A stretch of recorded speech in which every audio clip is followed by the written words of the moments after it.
So Uber promised South Africans better lives, but new drivers risked debt and anger.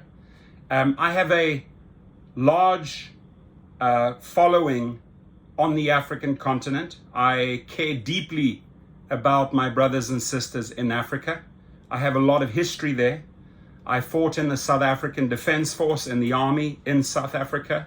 I had multiple businesses, and believe me when I tell you, there's no other country like this. It's the wild, wild west. You screwed anyone over, you'd end up in the back of a trunk. It was a dangerous playground, especially in the transportation and taxi business. Multiple of my venues, I used to have casinos. I used to have Dave and Buster type of setups, shopping centers, movie houses in South Africa.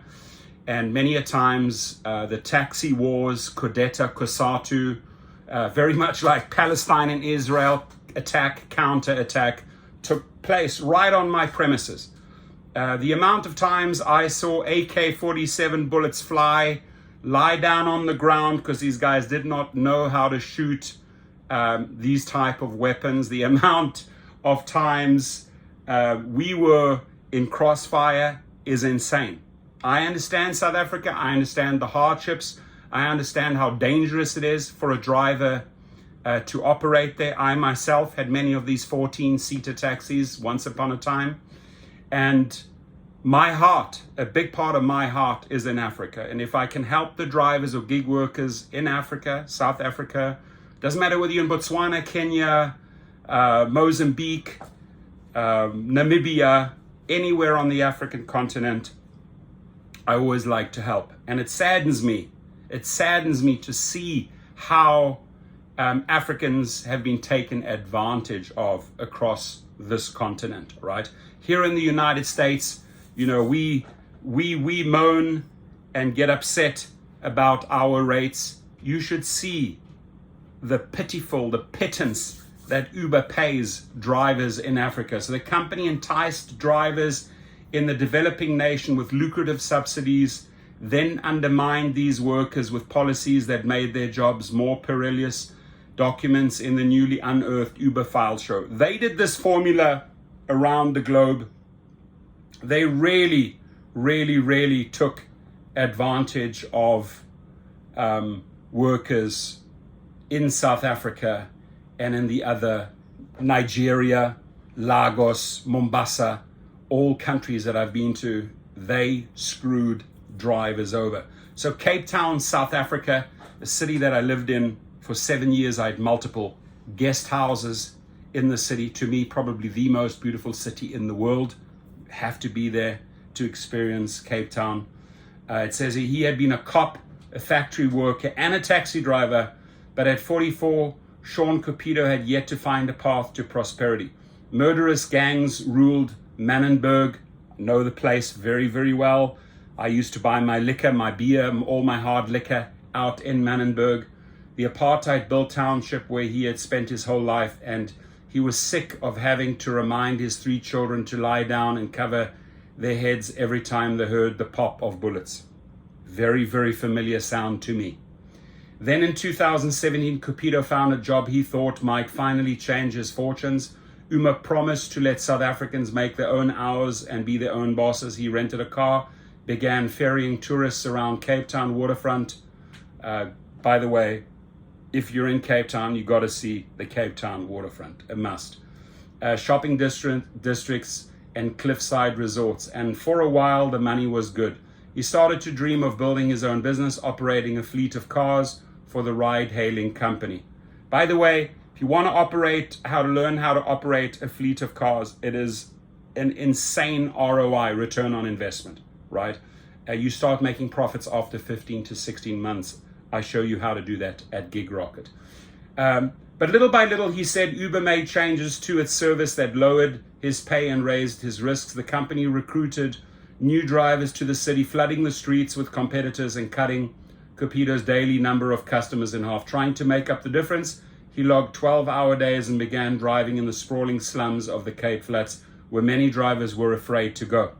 Hustling, as he called it, grew even riskier after Uber began letting passengers in South Africa pay in cash as part of an effort to boost ridership. Cupido heard about drivers getting robbed and attacked, but he trusted his instincts for danger. Now, I'll tell you something about South Africa. Very little credit cards. It's all cash, right?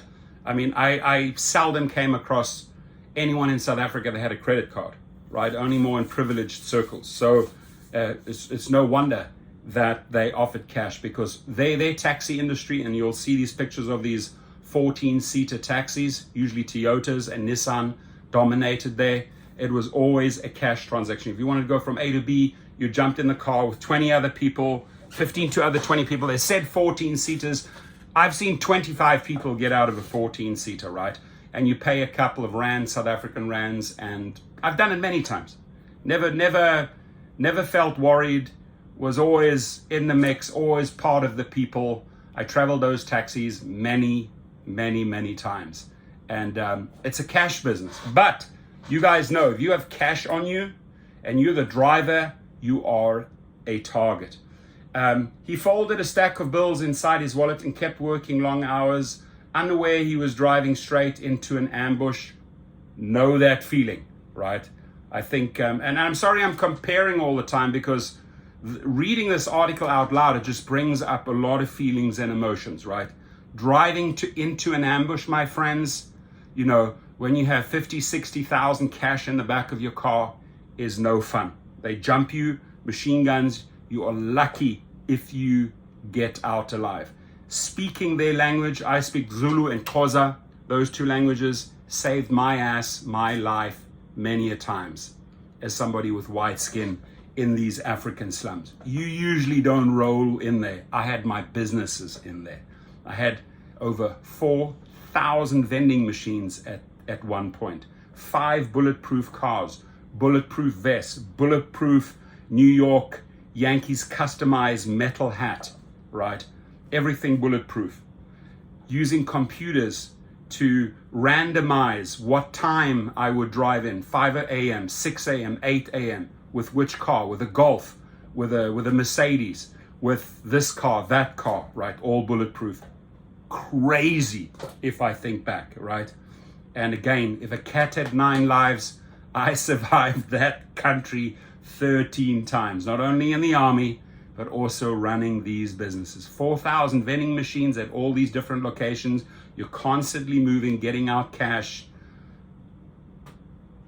I'll tell you the whole story one day. Pretty fucking wild, my friends. So, in its bid to upend global transportation and make its investors rich, Uber sold drivers like Cupido on a vision of upward mobility. Years later, some drivers say they are worse off than when they started, because Uber made policy decisions that deprived them of the ability to earn a living and heightened the risk of driving in some parts of the world. Not only is this a very, very dangerous playground, but you know, buying a car there, I mean, you have these like suicide interest rates, right? They're way higher than the United States, the interest rates. You buy a car and you have to make your payments, and suddenly you realize the company changes the game on you. I can tell you right now, it's far tougher for any person in Africa than any other country, because the banks, the people that finance these vehicles really take advantage of you.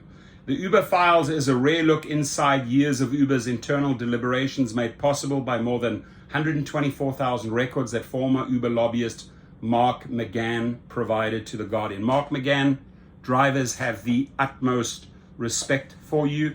I am already in communication with Mark McGann's office, the individuals that helped him package the whistleblower, and we will be doing an interview with him at some point down the line. It shared the trove with more than 40 news organizations, including the Washington Post. The joint investigation coordinated by the International Consortium of Investigative Journalists provides insights into how the company viewed its drivers. McGann was the company's head of public policy for Europe, the Middle East, and Africa from 2014 and 2016. He had his work cut out, ladies and gentlemen. Emails, presentations, and text messages from 2013 to 2017 show Uber officials led by then Chief Executive Travis Kalanick carrying out a business plan that provided to gradually undermine their own drivers. Top executives advised local managers around the world to spend millions of dollars on lucrative incentives for new drivers and then steadily raise Uber's commission, depriving those drivers of income and increasing the money that flowed to Uber, the documents show. In public, Uber reported a message that its service empowered people to become entrepreneurs. In private email exchanges, company officials refer to drivers as a mass of supply whose low pay and minimal job protections were necessary for Uber to profit. This is how they exploited them. This is how they exploited this gentleman, right? This, I believe, he is probably Manenberg. They call it the Cape Flats. Insane, the Cape Flats. In fact, Trevor Noah, right, from The Daily Show, he comes from this area, from the Cape Flats. They speak like this. That's how they speak in the Cape Flats. That used to be one of my business grounds. Dangerous turf, my friends. It'll make areas like Chicago and other areas look like Disneyland. The documents taken together with interviews of 4 former Uber managers and 20 current and former drivers show that Uber created working conditions it knew would result in many drivers barely scraping by. Uber incentivized more drivers to sign up than were necessary, shrank driver earnings, and built a system that rewarded workers for undertaking routes and scheduled that put them at risk of harm in locations plagued by violence, the documents and interviews show. In written responses to questions from the Post, Uber spokesman Gus Glover said, drivers have found good economic opportunities using its app, even as their earnings fluctuate as a normal part of business. Because drivers may freely choose to work for different app-based services, Glover said, it's a fundamental that we endeavor to create conditions to retain drivers on the platform.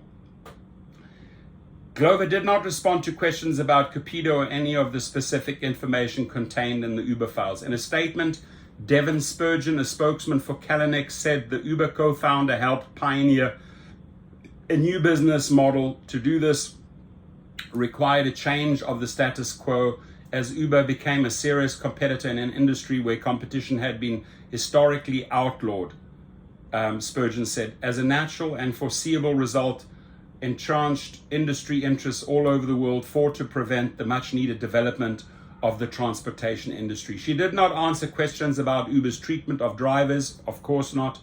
Its business in South Africa, of course not. Or its rollout of cash payments, of course not, right?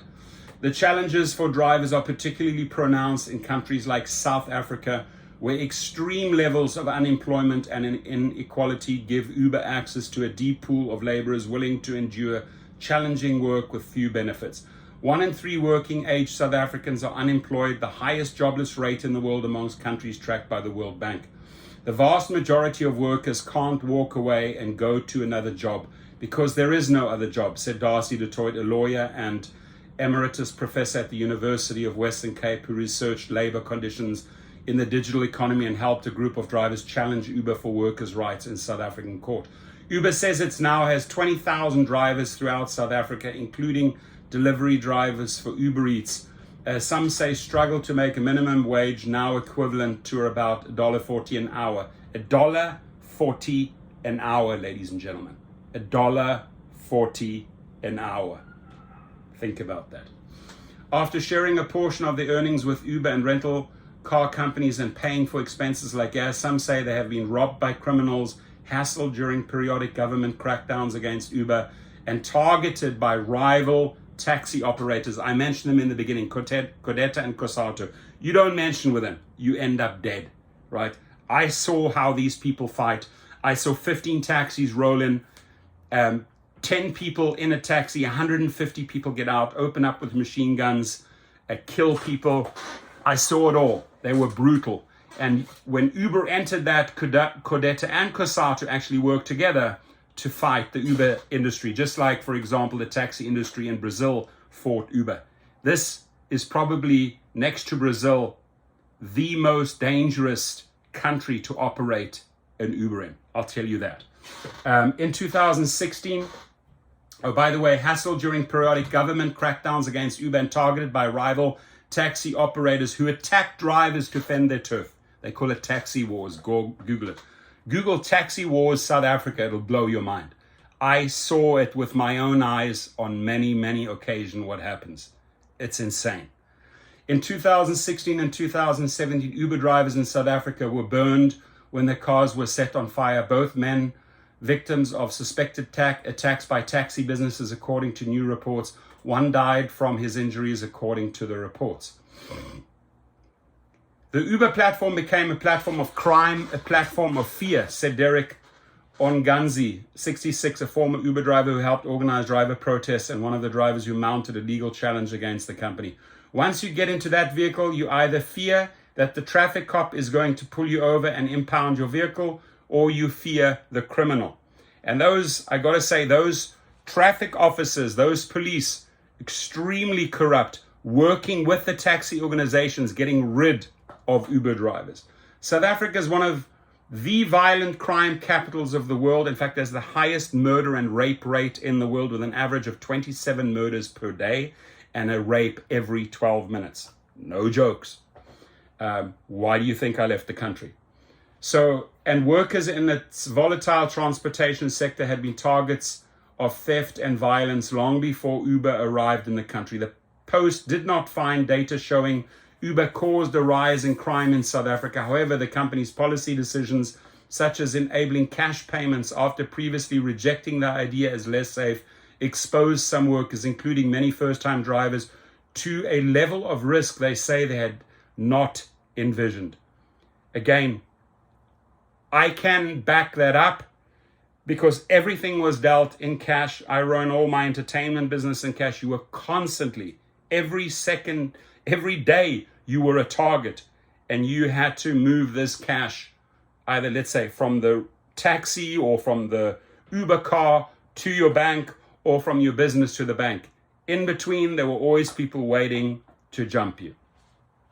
Stefan Swart, a former manager for Uber in South Africa, who says he was briefed on internal management decisions about drivers from 2015 to 2018, said Uber knew requiring drivers to keep cash would make them more vulnerable to robberies. Uber rolled out the policy anyway, he said, because managers believed it would appeal to millions of South Africans who lacked credit card or debit cards. There it is, boosting rides in the country by as much as 30% and helping Uber compete with other forms of transportation, such as traditional taxis that accept cash. Uber did not respond to Swart's claim, but said the company had taken steps to improve driver safety in South Africa, including giving them the ability to reject cash transactions, more upfront information in the app about passenger destinations, and a button that drivers can press to call emergency security services. Good luck pressing emergency security services in South Africa. This is Faiza Haupt, a former Uber driver, said that driving for the Uber ride-hailing company in Cape Town was particularly scary for women. Let's just hear that quickly. Attacked in 2016 by a rider, and nothing happened of that case. Since then, I stopped driving on Uber. Too scared to drive on the platform. For a woman, you know, driving, it's scary.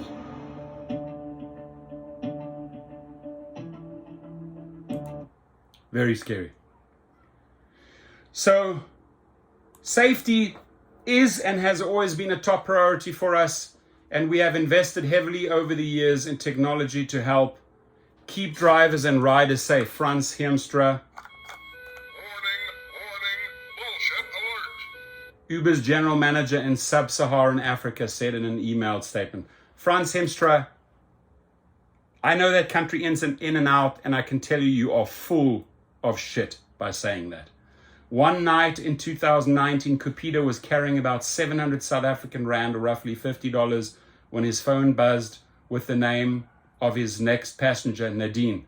Two men got in his car saying their friend Nadine had ordered the ride. After a short drive, an argument ensued, and one of the passengers bludgeoned him in the head repeatedly with the handle of a knife.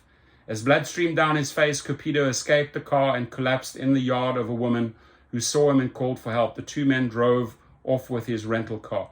Lying in hospital bed with stitches in his head, Cupido realized he was too scared to ever drive for a living again.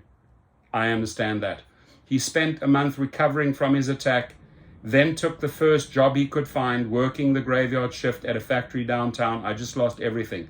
Uber, despite promising to help, refused to even pay for the pair of glasses Cupido broke during the attack. This is how trashy this company is. This is how much trash Dara K and Travis Kalanick really are. They trash people, my friends.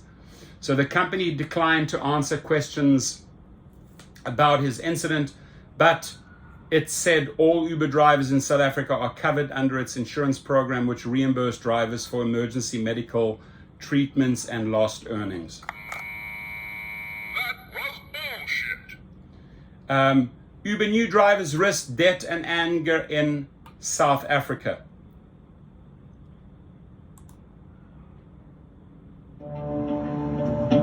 As ride-sharing giant Uber began to expand around the globe, it encouraged drivers to sign up for their app with promises of a better life.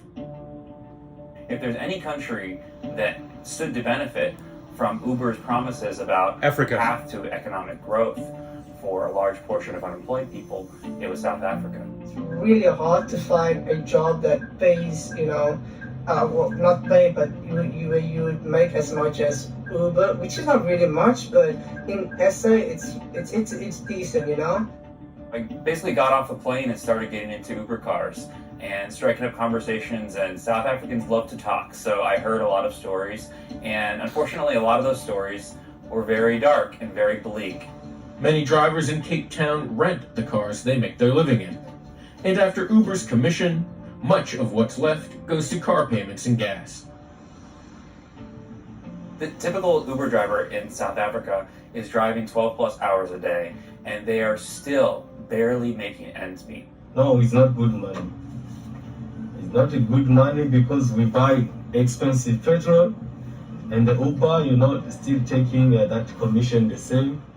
They're also carrying a ton of risk.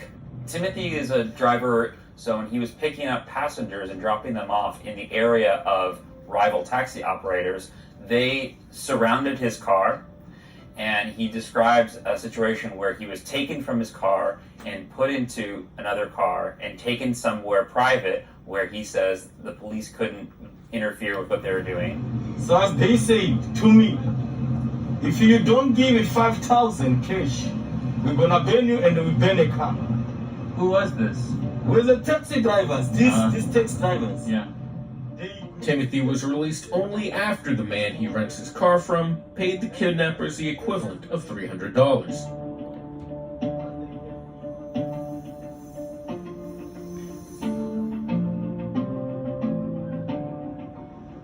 Uber didn't create this problem of violence in Cape Town, but problems that are endemic to Cape Town were magnified for a lot of these people who chose to get in a car and drive for Uber. In several countries, including South Africa, Uber introduced the option of paying for rides with cash. The company saw an opportunity to increase ridership among people without bank accounts or credit cards. Having cash in Uber cars in these places that tend to be more violent creates an opportunity for criminals. There are, in Cape Town, gangs who quickly realized that they could order an Uber with the press of a button on their phone and have a car pull up to them that had cash inside of it. Many drivers complained that cash made their jobs even more dangerous. Ultimately, Uber decided to give drivers the option of having cash payments in their car or not. For a lot of drivers, this is a very tough decision because you're suddenly putting the burden of whether or not they're going to accept more risk. In a statement to the Washington Post, Uber said it has taken steps to improve driver safety in South Africa, including the ability to reject cash transactions, more upfront information in the app about passenger destinations, and a button drivers can press to call emergency security and medical services. And a lot of the times that you raise questions to even drivers in South Africa about, why are you doing this job? Why would you take on this risk? The answer that you get is it's better than nothing. It's better than no job.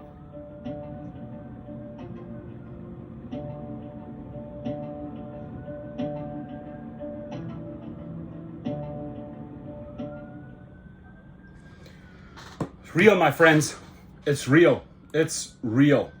So, stepping stone, when Uber came to South Africa in 2013, nearly 2 decades after the end of apartheid, it entered a society still profoundly divided by race, class, and the economic prospects of its citizens. By then, the company had raised over 300 million from investors and begun using that money to recruit an army of drivers in dozens of cities. Uber believed that when it put more cars on the road, it would reduce the average wait time for passengers, thereby generating more dedicated Uber customers. Uber told some local businesses it aimed to have 10,000 cars on the road in Cape Town, a number some believed the market could not sustain, according to Yazid Ori, a former leader of a South African taxi industry council that met with Uber soon after the company arrived in the city. We said, no, it's not going to happen. And when they say, no, it's not going to happen, it will not happen. We'll all be out of business, said David Drummond, a taxi business owner and another member of the industry council. And if Uber would, I tell you what, if Uber would proceed to ignore that statement, the drivers would lose lives. This is how they handle the stuff in South Africa, right?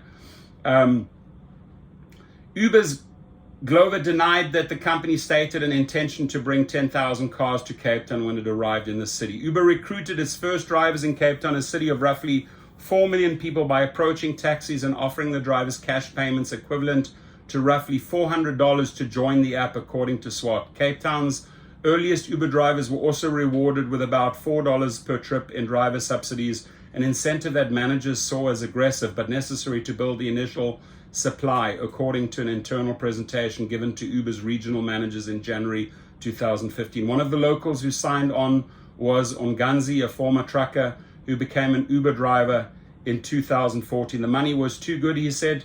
We do 3,000 Rand a day just driving around. That was about $290 before expenses. There's a lot of money for a South African driver at that time, right? That's the whole bait and switch right there. Uber has long promised drivers they will make good money. In 2014 submission to the South African government, part of the Uber files, the company said it not only creates more jobs for more people, it creates better paying jobs. In public statements, Uber executives sometimes pointed to a body of academic research by economists, which they paid $100,000 for, by the way, some affiliated with Uber, whose work showed that Uber helps drivers become more productive and thus make higher hourly wages than traditional taxi drivers. So the professionals that wrote that report accepted the bribe of $100,000 and put information out there that was false and that lured these drivers in. Another group of independent academic researchers has argued this research often failed to account for one of the company's key advantage over taxis, a mountain of outside financing it was willing to spend sweetening driver earnings and lowering prices for riders. Over time, Uber pulled back these subsidies, increased its commission, and multiplied the number of drivers on the platform, altering the financial picture for drivers who came to rely on the app, documents and interviews show.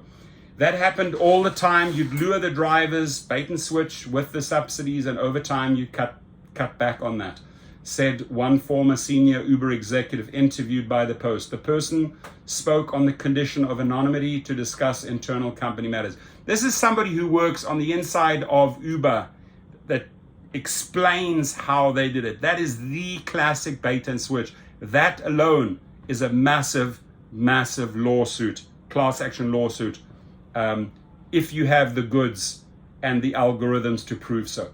Uber's Glover told The Post that incentives and referrals are a common way for companies to grow their business. As the market has matured, we have adjusted these incentives accordingly. By the end of 2015, Uber had tapered off most subsidies for drivers in South Africa, but new drivers were still signing up in droves. Company emails and interviews show. Uber implemented a waiting list for new drivers in the country, which helped it limit the number of cars on the road and the negative impact on driver earnings, said SWAT, and one other former Uber manager in South Africa who spoke on the condition of anonymity to discuss internal company matters. Citing the strong driver numbers, the pricing team in Uber's San Francisco headquarters sent emails to regional managers overseeing the Middle East and Africa operations in December 2015, saying it looked like a good time to raise the company commission to 25% of every ride, up from 20%. So here's the memo. Here is the info on South Africa. They want to roll out the commission increase by 25% before end of the year. The original managers pushed back, warning that taking from drivers could backfire. These managers argued that if we push partners to 25%, we are putting pressure on drivers' earnings, and the risk is that this will end up with protests again. They knew that this would end up in protests and union formation around our drivers. Joanne Kuba, a public policy manager for Middle East and Africa operations, wrote in one email. Kuba declined to answer questions about this exchange. Of course, she declined. Uber raised the commission, helping South Africa become one of the company's most lucrative markets, despite losing money in its global business for much of its existence. Uber became profitable in Johannesburg 14 months after launching there, its fastest city outside the United States to turn a profit, according to a 2015 management presentation. Another document shows Uber turned a profit in Cape Town by March 2015, within 2 years of launching. As Kuba predicted, driver protests became a regular feature of life in Cape Town. Crowds of drivers swarmed Uber's local offices in the downtown waterfront, but because Uber senior leaders refused to raise drivers' pay, there was little the local managers felt they could do, according to SWAT, who at the time oversaw driver recruitment. Once a year, SWAT helped organize engagement days for drivers when Uber served hot dogs and held question and answer sessions. We would do these phony, baloney sort of events to prove that we look out for the drivers, SWAT said in a recent interview. But SWAT, now you say that, but you were part of the problem and you knew what the problem was. And now he reverses course. Pusklap for you, SWAT. His first about his experience at the company. We would listen to drivers and hear their concerns, but you often felt like, yes, we hear it, but what can we really do about it? SWAT now runs Lula Rides, a startup helping unemployed South Africans find work, app-based delivery companies.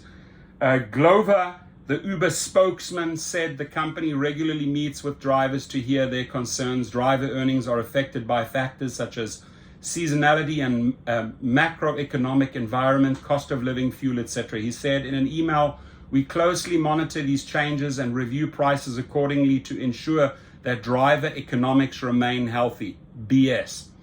In his third year of driving with Uber, Organzi, the former trucker, says he made about 1/3 as much in the earnings as his first year. We know that same feeling here in America and in Europe and all other countries, Canada, South America. Same BS formula that they're pulling, right? So including gas, insurance, cell phone data, and car maintenance, his hourly pay often came out to less than $1 per hour. You don't drive for $1 per hour. I started with Uber Black only, which was 11 rand a kilometer and 11 cents a minute. And we could make up to 3,000 and more per day on Uber Black. We used to make good money. And then in 2016 it stopped. Uber had arrangement with the local government where they could put 1,000 vehicles on the platform without taxi permits. And Uber took this opportunity to flood the industry with Uber Black. By the beginning 2016, the DOT, Department of Traffic Transport, started hunting Uber vehicles down to impound the vehicles. If your car is impounded, it will be out of commission for at least 1 or 2 weeks.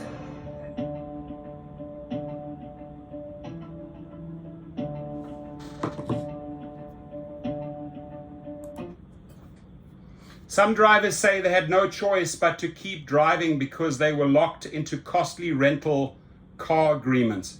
Uber partnered with Westbank, a local bank that offered financing for car rentals to South African Uber drivers based on the number of kilometers they drove, even with no passenger was inside the vehicle, according to Westbank. At an event announcing the partnership, Alon Litz, Uber's then general manager for sub-Saharan Africa, described the rental agreement as a stepping stone for drivers. It becomes an ecosystem for drivers to work towards self-employment and ownership.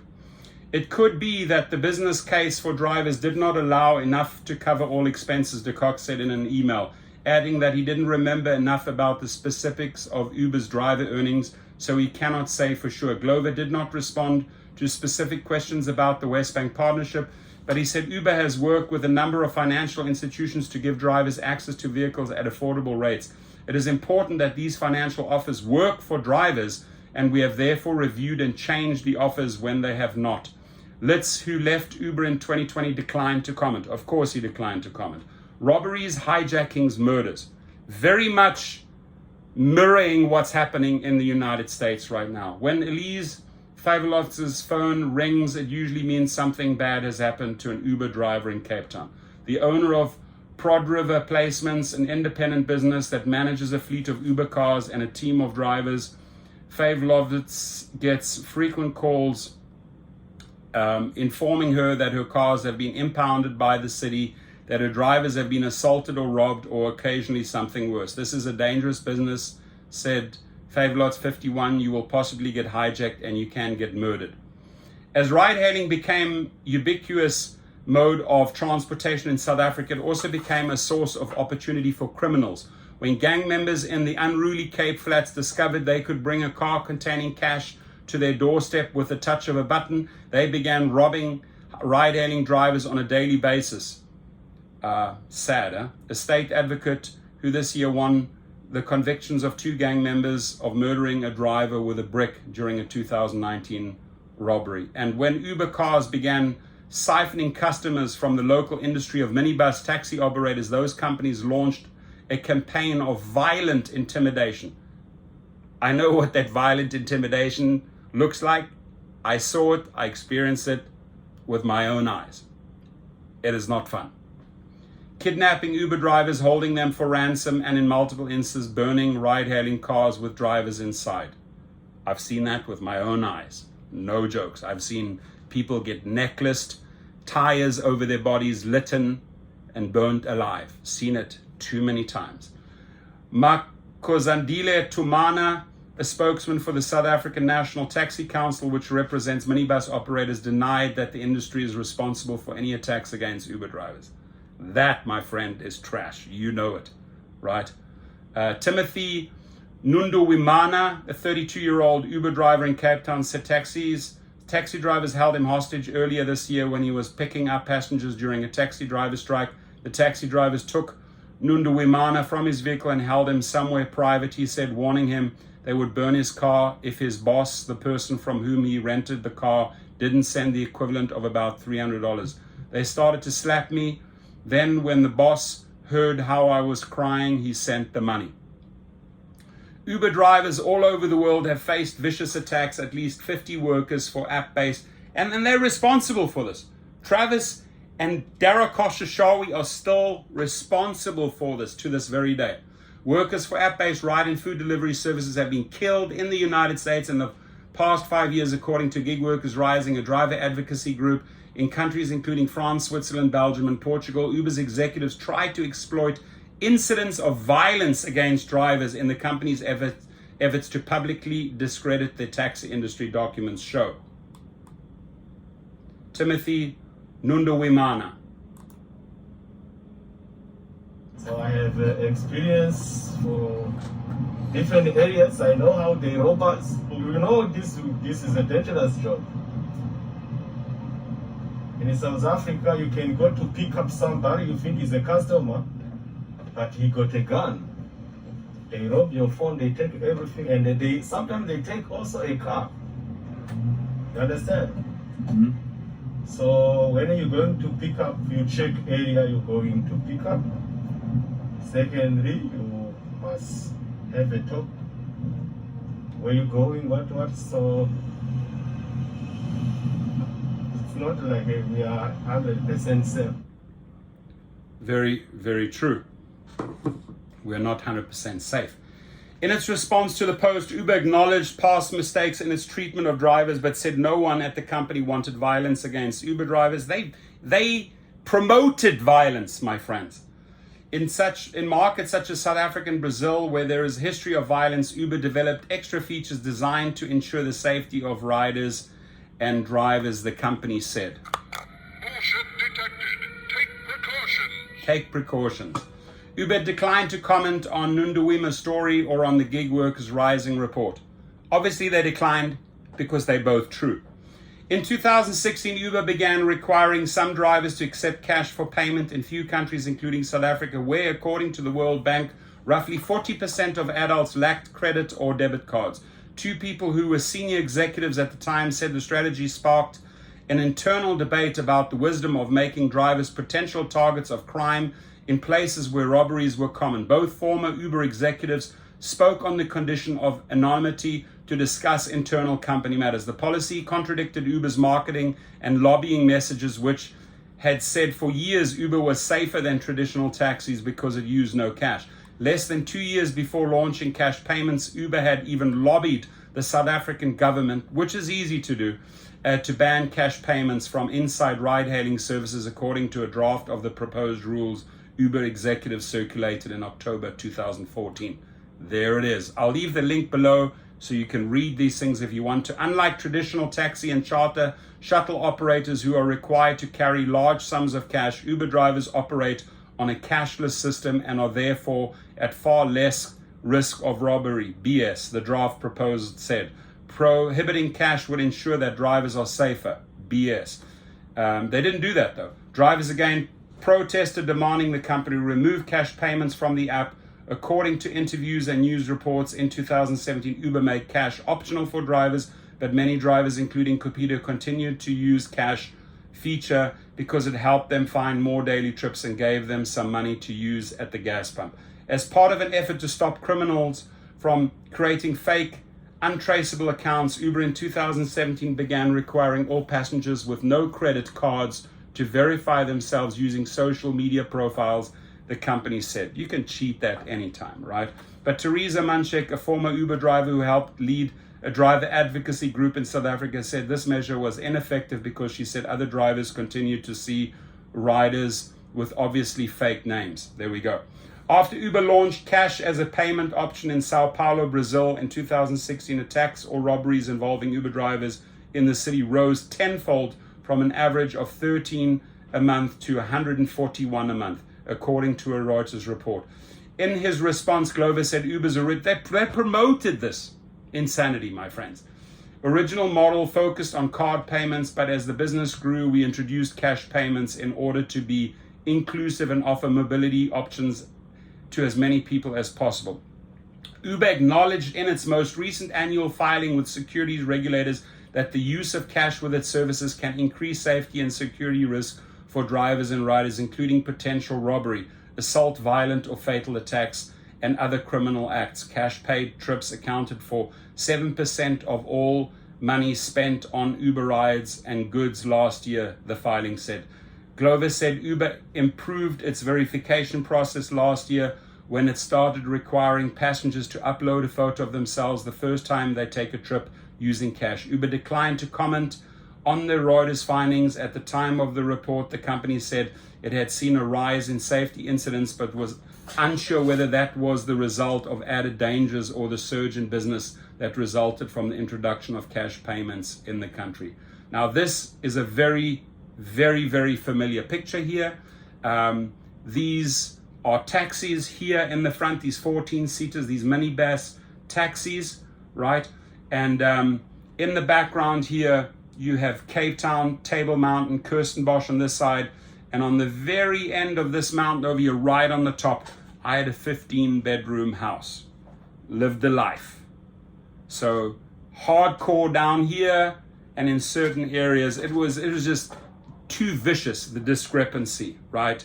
The difference between the ultra-rich and the poor. It was just sickening, the difference, right?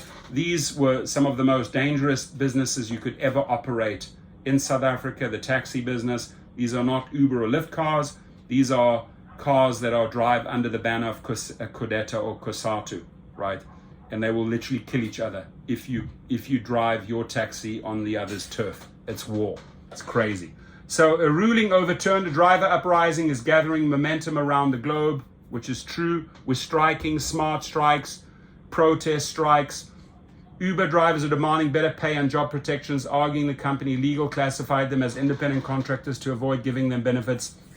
In recent court rulings in Britain, Switzerland, and France, drivers have prevailed, and more countries are joining. But in South Africa, little has changed. In 2017, the country's Labour Tribunal found a group of Uber drivers were economically dependent on the ability to drive for Uber and were therefore Uber employees. But the next year, following a legal challenge by Uber, the ruling was overturned. They paid, obviously, because of a technicality. The drivers had signed contracts with Uber BV, the company's Netherlands-based holding company, but had lodged their complaint with Uber South Africa, its South African subsidiary, invalidating the tribunal's ruling. Uber, like other major platforms, litigate with vast resources to defend their business model, said Detroit, one of the lawyers who worked on the case. This makes it difficult, if not impossible, for most workers to challenge them in the courts. As the coronavirus pandemic dried up tourism and gas prices climbed in South Africa, many drivers found it even harder to make a living. This March, drivers in Johannesburg and Durban shut off their ride-hailing apps, for 3 days to protest for better pay, calling on ride-hailing companies to reduce their cut to 10%. Uber kept its commission unchanged at 25%. And you got to strike again, South Africa. And if you need my help, reach out.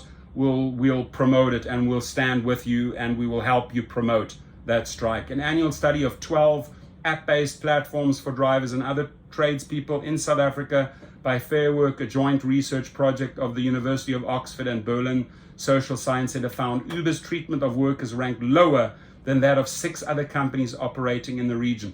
Uber, unlike some of the other companies, did not guarantee workers the local minimum wage, did not provide clear and transparent terms of their employment, and did not give them the freedom to collectively bargain. Shame on you, Travis Kalanick. Shame on you, Dara K, for still continuing this today. Step down. And South African drivers, rise up. Rise up. Clovis said Uber increased the cost of fares in December 2021 and again in March 2022 to reflect the rising price of fuel. Uber did not comment on the Fair Work study. Recently, Cupido returned to the place where he was assaulted, a quiet suburban street where kids played in the yard of nearby elementary school. For 3 years, he had replayed the incident in his head, wondering whether he could have done something to avoid the attack and processing the trauma with his wife, the kids, and a therapist. Being there, he said, made the pain come rushing back. It brings back the agony. The threat of gang violence still hangs over Cupido's community of Manenberg like storm systems. On days when it looks clear, he walks his 13-year-old son from school. On days when the neighborhood erupts with shooting, he drives to school in his car. Cupido has given up his dream of entrepreneurship. He's resigned to live in Manenberg, working nights at the factory, coaching soccer for the local youth, and trying as best as he can to keep his kids out of danger. It's a brutal, hard world in South Africa. I ran businesses there. I cannot even tell you how hard it was to run businesses. You had to rule with an iron fist in South Africa. It was tough as nails. I always when I compare United States business to South Africa, this is like Disneyland. South Africa is the true wild west. When you go as a tourist, you go to the beautiful cities of Cape Town, for example. You may not see it. Just travel 5-10 miles out of Cape Town and you are in Manenberg, and if you are driving taxis or Ubers, you will experience exactly what they are talking about. My friends in South Africa, Uber drivers and taxi drivers, any driver, any shuttle driver, any bus driver, please stay safe, respect each other, work with your brothers and sisters. I know it's hard. I know the companies are pitting you against each other, but remember, you're all one big family. Take care of each other and be safe in South Africa. Thank you. Long video, but a very interesting topic. If you want to read up, Google South Africa Taxi Wars, Kudeta Kosato. Eye-opening, mind-blowing what happens there. Dara K, either step down or treat these drivers properly. South African drivers, rise up, protest and fight. You are making a difference. Be safe.